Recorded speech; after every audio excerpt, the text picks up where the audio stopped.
작년 고 최혜병 사건을 비롯해 올해는 육군 제12보병사단 신병교육대에서 박모 일병이 가혹한 군기훈련을 받다가 숨진 사건이 있었습니다.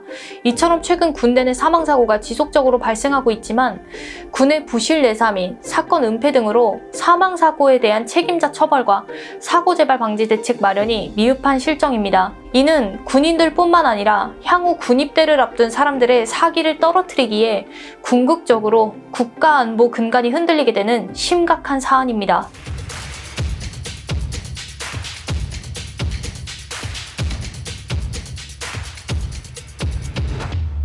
반복적으로 발생하는 군내 문제 해결을 위해 2022년 국가인권위원회에 군인권보호관 제도가 도입됐습니다. 군인권보호관 제도란 군인의 업무 수행 과정이나 병영 생활에서 발생하는 인권 침해나 차별 행위로부터 군인의 인권을 보호하기 위해 사건 조사 및 진정, 사전 예방활동, 인권 침해 피해자 보호 등의 업무를 수행합니다. 처음 이 제도의 필요성이 제기된 건 2014년 고 윤승주 일병의 사망사건이었습니다. 윤일병의 선임병들은 끔찍하고 악랄한 방식으로 윤일병을 괴롭혔고 결국 선임병들의 구타로 윤일병은 목숨을 잃게 됐습니다. 그러나 육군은 사건을 축소하고자 사인을 조작했고 추후 이 사실이 군인권센터에 의해서 밝혀지자 그제서야 육군은 제대로 조사하기 시작했습니다. 이러한 상황 때문에 윤일병 유가족을 중심으로 군내 사망사고 유가족들이 군대 내 인권 침해 문제를 조사할 수 있는 기구를 설치하자고 했지만 국방부 등의 반대로 쉽사리 진전되지 못했습니다. 그러다 2021년 공군 고 이해람 중사의 사망 이후 군인권보호관 제도가 본격 도입된 것입니다. 군인권보호관은 국가인권위원회 상임위원 중 대통령이 지명하는 상임위원이 겸직하며 군인권보호관을 보좌하기 위한 국장급 부서가 국가인권위 사무처에 신설됐을 정도로 그 임무가 막중합니다. 그러나 윤 대통령이 지명한 현 국가인권위원회 상임위원이자 군인권보호관인 김용원 보호관은 군내 인권 침해 사건을 책임지고 해결할 생각이 없는 데다 외려 자신의 정치적 존재감을 드러내려는 듯 판이한 행보를 보여 문제입니다. 2023년 4월 6일 윤일병 유가족은 김용원 보호관에게 윤일병 사인 조작의 실체를 밝혀달라는 진정을 제기했습니다. 윤일병 유가족에 따르면 김용원 보호관은 유가족과 면담하고 질의하는 것은 물론이고 관련 자료들을 계속 요청하는 등 사건 조사에 강한 의지를 드러냈다고 합니다. 그러던 중 김용원 보호관은 경북경찰청에 최혜병 수사 자료를 이첩하지 말라는 상관의 지시를 어겼다는 이유로 항명죄로 입건된 박정훈 대령에 대한 군인권센터의 긴급 구제 진정을 기각했습니다. 기각 전에는 박정훈 대령의 항명죄 수사가 부당하다며 성명서까지 냈었음에도 말입니다. 참고로 김용원 보호관은 공교롭게도 이종섭 당시 국방부 장관과 통화한 뒤 박 대령의 긴급구제를 기각했는데 대놓고 박 대령에게 외압을 행사하는 국방부를 견제해야 할 군인권보호관이 오히려 국방부와 함께 박 대령을 항명죄로 넣고 최혜병 사건의 진실을 은폐하는 데 가담했다는 의구심이 듭니다. 여하튼 이렇게 입장을 번복한 김용원 보호관에 대해 윤일병 유가족을 포함한 군 사망사건 유가족들은 2023년 9월 5일과 11일 두 차례에 걸쳐 인권위를 방문해 김용원 보호관 사퇴를 촉구했습니다. 사인 조작과 사건 축소로 유가족을 기만했던 기존 군 수사 관계자들과 달리 외압에도 굴하지 않는 수사 의지와 소신을 가지고 있던 박정훈 대령을 외면할 수 없다는 이유에서였습니다.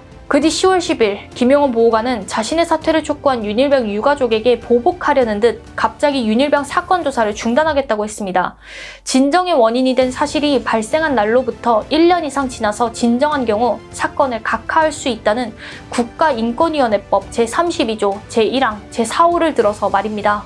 이로 인해 10월 18일 윤일병 유가족과 군인권센터 관련자 등 10여 명은 국가인권위원회에서 집회 후 항의 방문했으나 김용원 보호관을 만나지 못했습니다. 그런데 이들에 대해 김용원 보호관이 불법 건조물 침입, 특수 감금, 특수 공무집행방해 혐의로 서울경찰청에 신고한 것입니다. 심지어 유가족이 건물에 들어올 수 있도록 동조한 국가인권위원회 내부 범행 가담자를 찾아야 한다며 직원들의 휴대전화 수발신 내역, 출입 기록 등을 모두 조사해달라고 경찰에 요구하기도 했습니다. 이 때문에 군인권센터는 지난 2024년 3월 인권활동을 보장하도록 돕는 UN 인권옹호자 특별보고관에게 진정서와 긴급 청원서를 제출했습니다.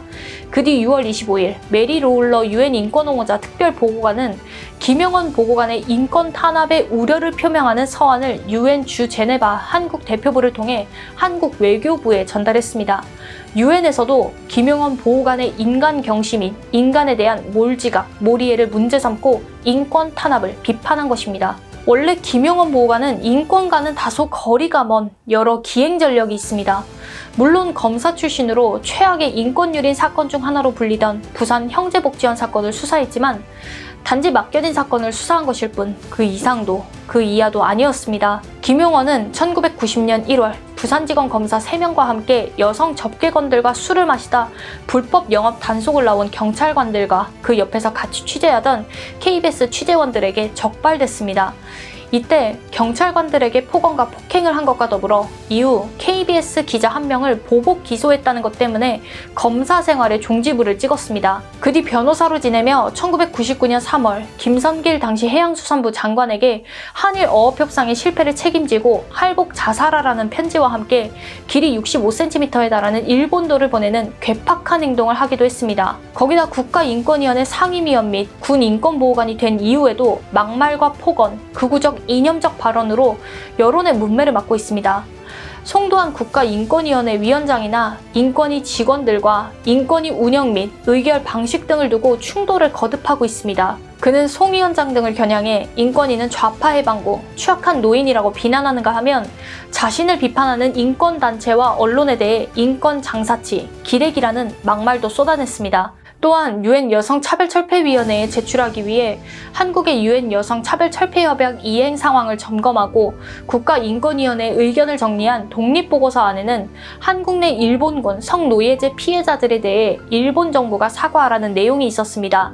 이를 두고 김용원 보호관은 일본군 성노예제 문제를 다 알고 있는데 자꾸 꺼내서 얻고자 하는 것이 무엇이냐며 피해자들의 인권을 무시하고 가해자 일본을 두둔하는 듯한 발언을 꺼냈습니다. 즉, 인권위원으로서 보편적 시각이 아닌 편향적인 뉴라이트적 사고로 인권 사건을 바라보는 작태를 보인 것입니다. 이렇게 인권 수호와는 동떨어진 행태로 인해 김용원 보호관은 자업자득의 결과를 얻었습니다. 오는 9월 3일 임기 종료를 앞둔 송도한 위원장의 뒤를 이어 차기 국가인권위원장 후보 공모에 지원했다가 서류 심사에서 탈락하고 만 것입니다.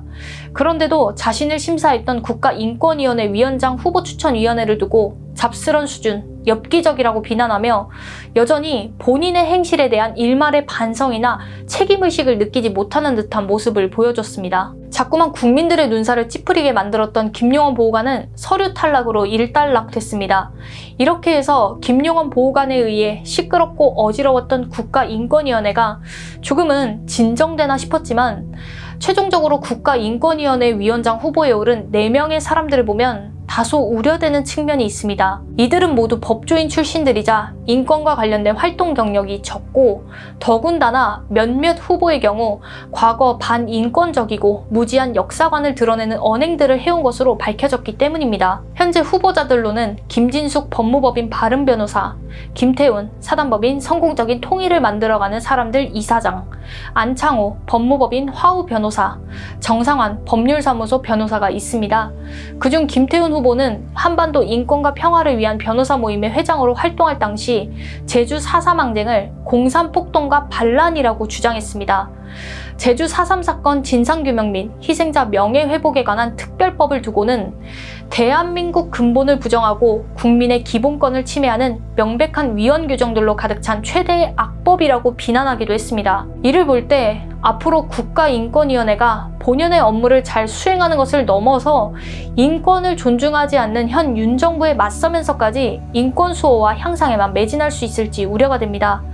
향후 발탁될 국가인권위원회 위원장에 대해서도 국민분들의 지속적인 관심을 부탁드립니다.